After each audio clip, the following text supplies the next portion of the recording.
Hey, salut la troupe, comment que ça va? On est dimanche matin et on va, pour une fois, faire un unbox d'autre chose que de la RC. C'est pas de la RC, c'est indirectement de la RC. On va parler ici d'outillage. On a un sponsor maintenant qui s'appelle Vevor. Vous allez voir le site, V-E-V-O-R. C'est un magasin d'usine tout simplement, donc directement de Chine au consommateur, donc des prix avantageux. Les frais de port sont compris dans les prix, la TVA est comprise aussi puisqu'il y a un site français, allemand, anglais, etc. Le lien normalement est sous la vidéo et en plus vous avez directement un code promo de 5% qui est affiché aussi dans le descriptif de la vidéo. Prenez cette habitude d'aller voir le descriptif des vidéos, là en dessous on a plein d'infos et on va en ajouter encore, et à force il y en aura vraiment beaucoup, je sais, il faudra scroller les listes parce qu'on est une chaîne de partage, donc on a en dessous des boutiques partenaires, des clubs, des peintres, plein de choses en dessous, donc allez voir ce qui se passe en dessous. Je te dis en dessous sur PC, évidemment, si tu es sur Android ou iPhone, etc. Je ne suis pas allé voir parce que je ne regarde pas les vidéos là-dessus, mais je pense qu'il faut juste scroller à gauche, à droite ou en dessous, et quelque part tu vas trouver ces infos. Allez voir, il y a une mine d'infos. La différence entre les partenaires et les sponsors, c'est justement ça. Alors, les partenaires, pour moi, ce sont des boutiques que j'ai découvert avec le temps, qui j'ai fait plein de commandes, ça s'est bien passé, et donc j'ai commencé à parler d'eux. Tu vois, ça passe comme ça. D'accord? Point barre. Je veux pas de sponsor au niveau RC parce que je suis pas pour, comme dit, de distribuer à gogo des remises, des machins, des bidules pour attirer les gens dans la boutique. Il faut que les gens y aillent parce qu'ils ont envie d'y aller, parce qu'ils ont confiance dans le magasin. Ça se passe comme ça. Après, si tu es bon client, forcément en général les magasins te donnent une remise parce que tu es bon client et pas de l'autre sens, d'accord? Je suis pas fan de ça. Donc j'ai accepté cette sponsor de la part de Vevor parce que ça n'a rien à voir avec la RC directement et qu'ils n'ont aucune influence sur ce qu'on va faire dans la RC. C'est ce qui est génial. Et aussi, comme toujours, un sponsor qui ne me demande pas de dire telle ou telle chose. Je suis libre, je suis pas obligé de dire ci ou ça. Je ne suis pas obligé de faire ci ou ça, d'accord? Donc là, pour l'instant, ils m'ont demandé d'aller voir sur le site et de choisir quelque chose qui pourrait être utile à la chaîne ou à la RC. Et j'ai donc choisi un groupe électrogène, façon de parler. Donc tout simplement une grosse, énorme batterie lithium-ion, d'accord? Parce que ça, c'est le genre de choses qu'on peut utiliser sur le terrain. Comme j'ai pu constater, quand je fais des sorties, bon, encore sur une journée ça va, mais sur 2 jours, là on a eu la chance et derniers temps d'être dans un endroit où il y a du courant, mais t'as pas forcément toujours du courant. Alors moi, j'ai pas besoin de courant pour la machine à café ou d'autres trucs, ni recharger mes batteries. Par contre, pour tout ce qui est caméra, micro, son et compagnie, effectivement, il faut rapidement du jus. Ça peut servir pour alimenter un fer à souder et d'autres choses. Comme toujours aussi, je devais te présenter ici ce produit, ça ne veut pas dire « Ah, c'est le seul, c'est le meilleur ». J'en sais encore rien. Donc ce que j'attends de toi dans les commentaires, très cher abonné, très chère personne qui passe par là voir cette vidéo, c'est de partager comme toujours ton expérience sur tout type de produit du genre, d'accord? Moi je ne suis pas allé faire un comparatif du meilleur, du truc, du bidule. J'ai choisi ce machin-là, à valeur à la vente de 180 €. Ils ont accepté, ils m'en ont envoyé un gratuitement, d'accord? Je n'ai pas payé cette machine ou cet engin. Ce qui est bien sur le site Vevor, je t'invite à aller fouiner dessus parce que il y a une montagne d'outillages de trucs qui peuvent être pratiques. Bien sûr, toutes ces choses-là, tu peux aussi les trouver ailleurs. Là aussi, j'ai besoin de vous dans les commentaires. Si vous avez ce genre de matériel, je le répète, vous signalez, vous dites, moi j'ai pris ça pour telle et telle raison, moi j'ai ça, j'ai vu ci ici, etc., etc., etc., etc. Ok, c'est du partage. Donc, partager. Hein. Ici, il n'y a pas de loi sur ce qui est mieux ou pas, il faut faire ci, il faut faire ça. Voici le petit machin. Alors, c'est super compact, je m'attendais à quelque chose de beaucoup plus gros. Niveau des performances, on va déjà voir ce qu'il y a là-dessus. Donc, on nous sort, donc on peut rentrer en 12, en 24 volts jusqu'à 7 ampères pour la charge. En sortie, 230 volts, 300 watts, par exemple. 5 volts 5 ampères, 9 volts 5 ampères, 12 volts 5 ampères, 15 volts 5 ampères, 20 volts 5 ampères avec un PD3 100 watts max. En type C, pareil, on est par contre sur 3 ampères au lieu de 5. En USB-A, on est sur 3 ampères et ensuite ça descend. En 5 volts, c'est 3 ampères, après ça descend. Et en courant continu, on nous sort du 12,8 à 16,5 à 10 ampères max.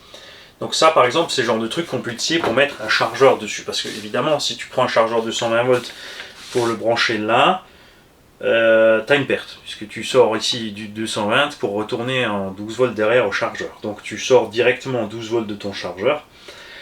Sur ce genre de machin, on a toujours présent, c'est vrai que ça nous paraît bizarre, une prise allume-cigare. Ok ?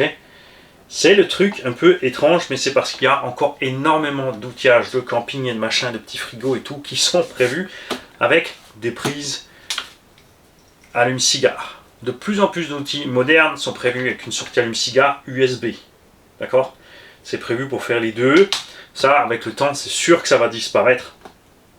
Mais là, par exemple, tu as déjà deux sorties USB. Tu peux bien sûr foutre ici l'allume-cigare qui a encore deux sorties USB dessus, hein, comme ce qu'on branche sur les bagnoles.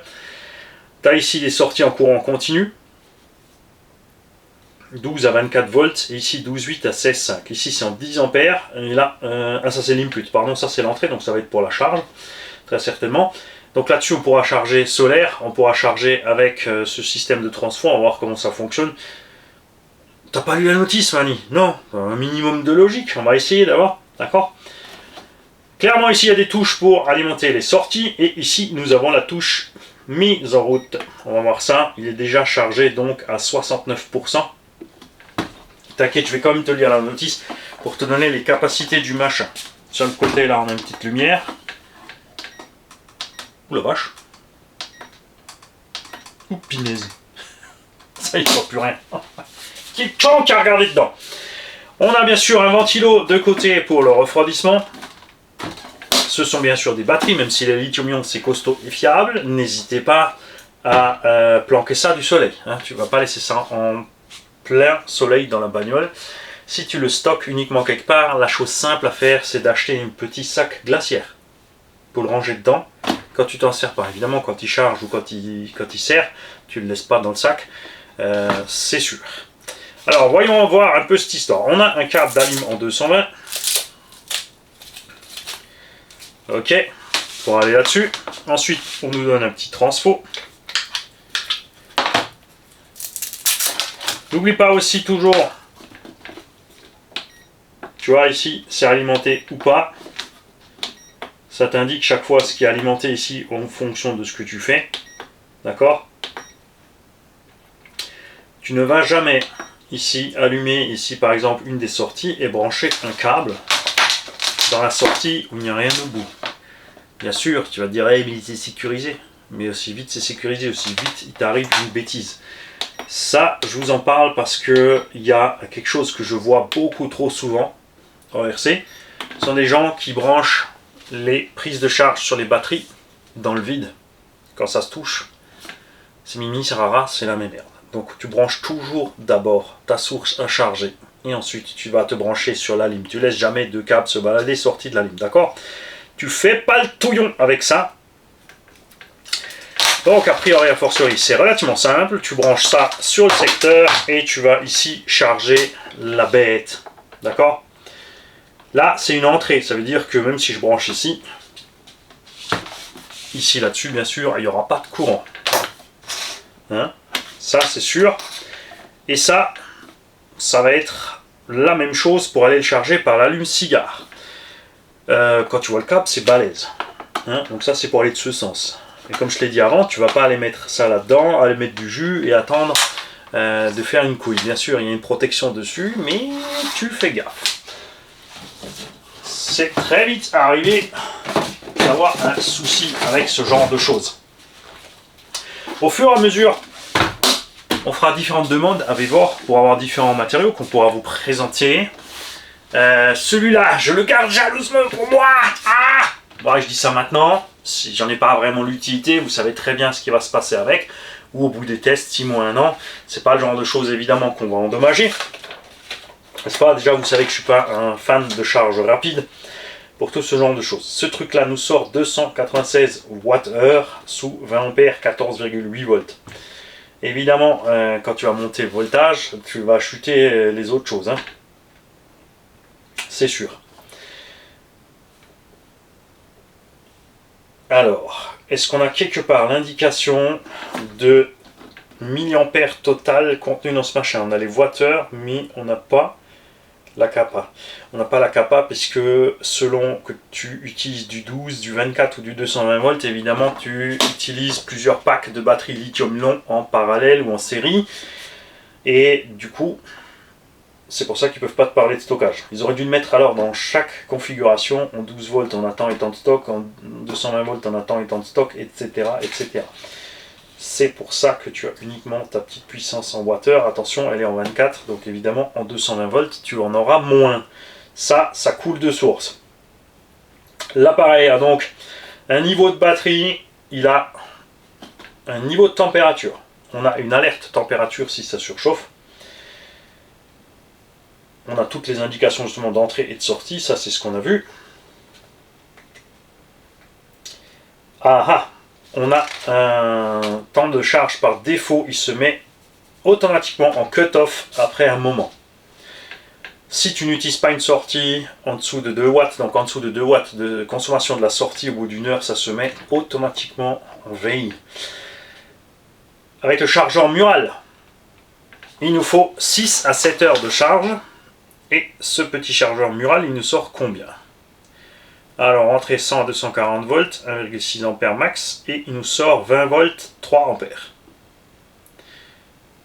Effectivement, donc tu stockes pas énormément à l'intérieur au niveau des lithium-ion, tu vois, puisqu'il te faut 7 heures, 3 x 7, 21. Voilà, théoriquement 21 000 mAh à bord. En utilisant le chargeur auto, mais alors attention, ici ils te disent que en 12 volts, tu peux charger la bestiole en 3h30. Attention. Non, je te dis une bêtise. 3h30, c'est si tu utilises ce chargeur-là et un chargeur USB en plus. Ici, le petit USB-C, tu vois, c'est écrit in et output.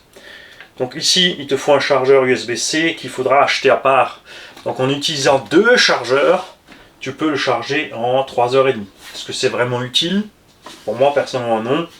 6-7 heures, ça fait une nuit de charge, on est bon. Dès que tu arrives à du courant quelque part, ça va bien. Ah si, chargeur automobile de 3,3 à 4,3 heures. Ça, c'est énorme. Surtout, par contre, attention.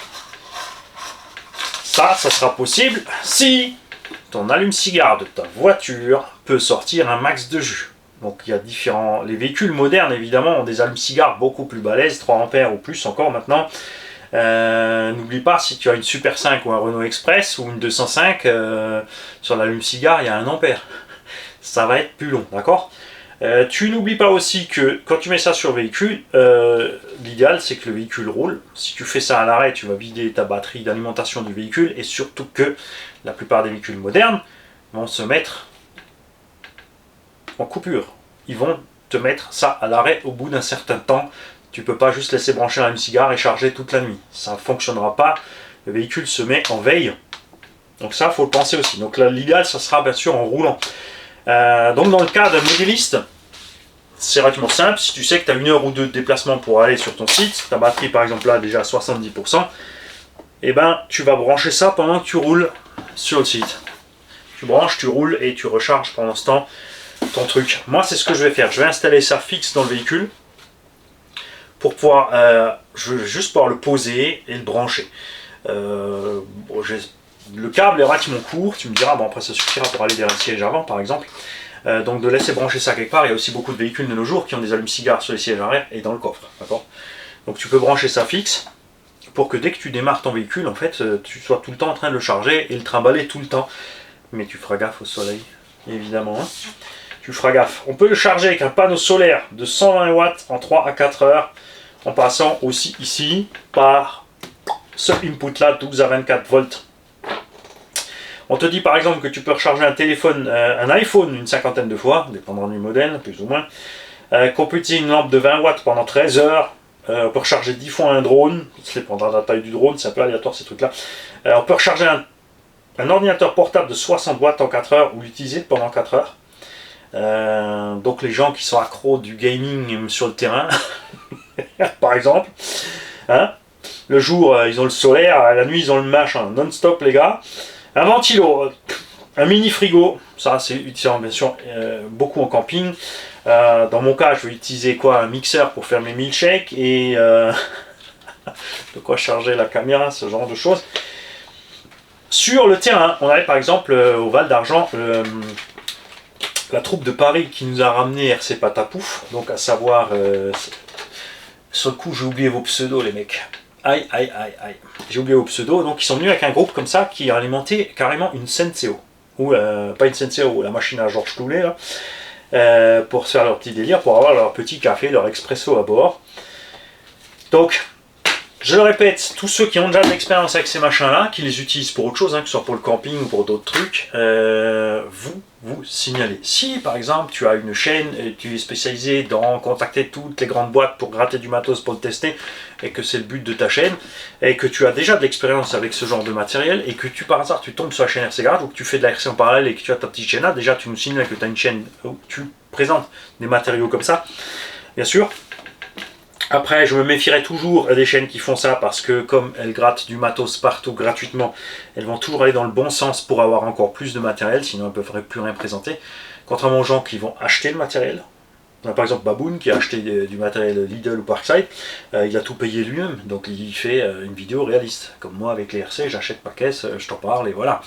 On a bien sûr des gens, on a reçu par exemple un véhicule de Coralie, on n'était pas d'accord avec eux sur le plastique et le machin.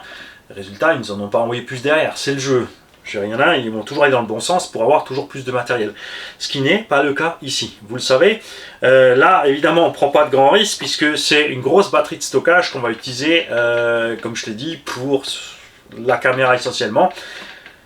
On va tester pour voir ce qu'on peut faire avec un verre à souder, puisqu'on peut quand même sortir de 130 volts, 300 watts. Faire à souder même un monstre du genre n'est qu'à 150 watts. Par exemple, il faudra bien sûr un peu de temps pour voir si c'est vraiment utile, etc., etc. Comme je me déplace vraiment pas loin, c'est vrai que je fais tout autour. C'est pas mon trip d'aller loin, mais ça peut servir quand on est en déplacement pour aller plus loin, si un jour ça arrive quand même. Donc on va brancher ça là-dessus, on va mettre Power On. Je ne peux pas l'allumer accidentellement, il faut vraiment que ça reste dessus. Hein. Et nous allons mettre en route ici. Donc la batterie est à 69%, on sort 0 watts. On va alimenter assez. Le fer est bien passé au rouge. Et effectivement, consommation 110, 137, 138, ça grimpe.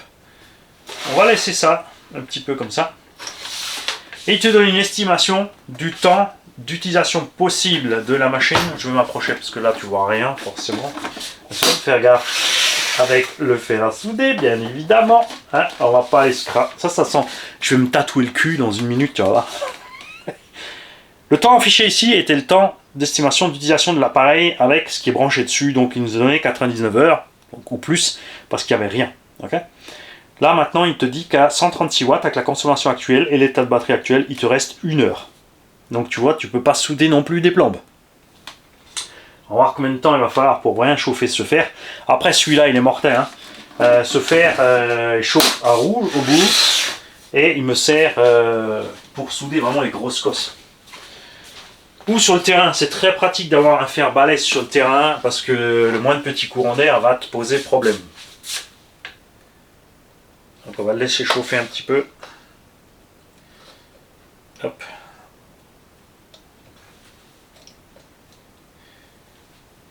Ça commence à sentir le chaud. Pour l'instant c'est stable, hein, c'est encore en droite, rien ne s'effondre, tout va bien. Si tu te demandes, et je me pose la question aussi bien sûr, est-ce qu'on peut se servir de l'appareil pendant qu'on l'alimente?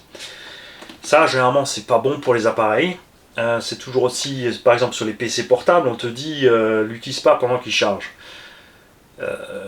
Ça veut dire que si tu le mets en 220, il faut sortir la batterie, ça veut dire que au moins de vacillation de courant, ton PC s'éteint et donc tout le monde laisse sa batterie et son chargeur en même temps. On l'utilise aussi, bien sûr, ça use les batteries. Après un PC, c'est une décharge stable, c'est un engin donné. Là, ça variera bien sûr en fonction de ce qu'on va réussir à mettre dessus.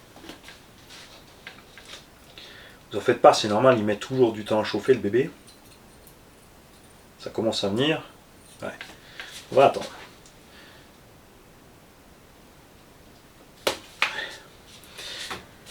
Là, évidemment, tu vas pas l'alimenter en 220 pour faire une soudure en 220. Hein, tu vas brancher ton fer à souder en 220.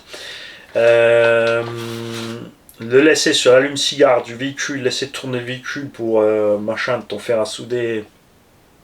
À ce compte-là, je te conseille d'utiliser plutôt un transformateur de courant de 12 à 220 volts. Ça, c'est aussi quelque chose qu'on verra si c'est disponible sur le site Vevor. J'ai pas pensé à aller voir. Voilà, c'est bon, ça chauffe. Allez voir pour un transfo de courant. Ça, c'est une bonne idée parce qu'avec un transformateur de courant, on pourra utiliser aussi un compresseur. C'est ce que j'avais fait dans ma Rodo Express à l'époque. Mais dans le monde actuel, tu n'auras pas forcément besoin parce qu'il existe des petits souffleurs assez puissants sur batterie. Ça, c'est aussi quelque chose, par exemple, où on peut se poser la question. J'ai vu des trucs rigolos où j'ai pensé directement à Breezer. Il existe des cabines de peinture gonflables. Parce que Breezer n'a toujours pas installé le système de cabine de peinture que je lui ai fourni avec l'extraction comme il faut, je crois. Ou il ne s'est pas fait au moins une petite cabine pour éviter d'avoir la poussière partout. N'est-ce pas? Donc on va voir ça. Donc là c'est bien, on est stable, tu vois, tout va bien. On peut l'éteindre. Il n'y a pas de problème. On débranche. On met ça à l'abri parce que c'est faux. Ok. Oui, ça par exemple, je peux fixer à la ceinture et brancher directement à la GoPro. Ça devrait permettre quelques heures d'utilisation de la GoPro sans le moindre problème. Comme ça, fini les coupures et les chutes de trucs parce que la batterie elle sature, elle surchauffe. Ce que je vais voir avec la GoPro, si je peux m'en servir justement avec alimenter dessus sans la batterie dedans pour laisser respirer un peu la chose. Évidemment. Donc, je répète une fois de plus, je vous invite à aller voir le site Vevor, le lien est sous la vidéo, il y a 5% de remise. Je te dis pas encore que c'est du bon matos, que c'est du mauvais matos.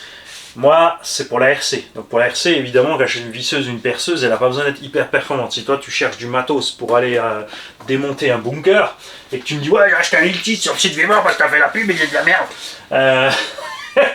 Alors, reste sur terre. D'accord? Reste sur terre, détends-toi.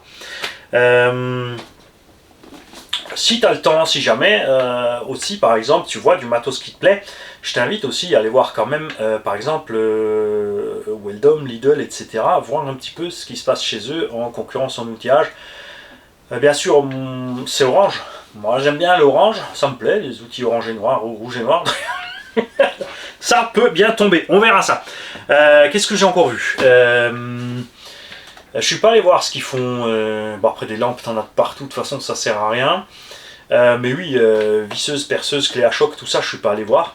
On va voir ce qu'ils font aussi, mais je pense que ils font aussi ce genre d'outillage générique. Ici par exemple là, la petite clé à choc qui ne sert pas trop fort pour les RC. Mais c'est égal si les compétiteurs ils paniquent. Nous en loisir, ça ne nous dérange pas. On n'a pas de problème avec ça. Je vous souhaite tous, à tous, un bon dimanche. J'attends vos retours avec impatience. Comme dit, il y en a qui sont qui connaissent tout, qui savent quelle puissance d'avoir, si c'est bon, si c'est pas bon, machin, bidule. Il y en a qui vont arriver à dire ouais mais ça c'est de la merde, t'aurais dû prendre celui-là, il y a un truc de puissance, N'oublie pas l'utilisation que je vais en faire. On dit toujours c'est sûr qui peut le plus, qui peut le moins, mais qu'est-ce que je vais faire avec un groupe électrogène de 2000 watts si j'en ai pas besoin, si ça me sert au final que pour charger les batteries de la GoPro, du Scorp Feiju, de la Sony XV10, pub 1 euro, enfin ça c'est des grosses boîtes, hein. Sony 50 balles, Feiju 20 balles, Vevor, ils ont mis 180. Et chose promise, chose due. À 35 000, n'oubliez pas qu'on a la Ridley Deathwatcher 6S 9 gratuite. À un moment donné, on a le Raptor 6S gratuit 9. On a un Traxxas Bigfoot qui sera en brushless 9. On a tous les véhicules qui sont pas neufs qui partent en tombola. On a Big Mama, donc le X-Max avec le Velociraptor à bord qui part pour 40 000 abos. D'ici là, on verra encore ce qu'il y a. Et après quelques mois de test, je pense, si j'ai vraiment pas l'utilité absolue et totale, parce que soit j'ai toujours la voiture avec, donc j'ai toujours du 12 volts sur le véhicule, la batterie du véhicule, etc. Parce que ça, c'est aussi quelque chose que tu peux faire. Tu peux mettre une batterie maintenant balèze de 12 volts dans ta voiture. Tu n'es pas obligé de la laisser de ton accu à plomb. Maintenant, ils font des batteries super balèzes aussi pour le véhicule, qui justement, précisément dans le but de pouvoir utiliser encore de la connexion 12 volts pour faire autre chose avec, ou des transfos ou autres, où je serai sur des sites systématiquement où j'ai du courant à disposition, que j'en ai pas l'utilité, et ben il sera à vous. Ben comme ça. Mais d'abord, on va faire mumuse avec. Ok.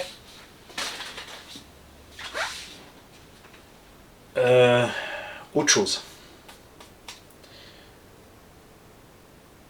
Ouais.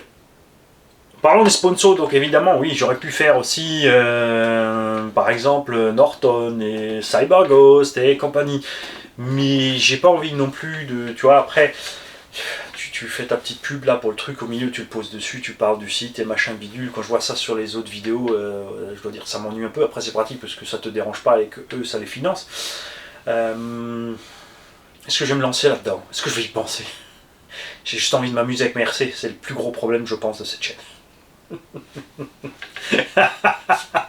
On attend avec impatience des news de Coralis qui vont nous changer le plastique. On attend des news de Hobbytech, on attend des news de FS Racing. Les Américains, on n'attend plus de news. Hein. Les autres, ils assurent. Hein. Et c'est un fait. On va se fournir de plus en plus de l'autre côté du continent, chez les marques directement, parce que ça nous coûte moins cher. Et surtout,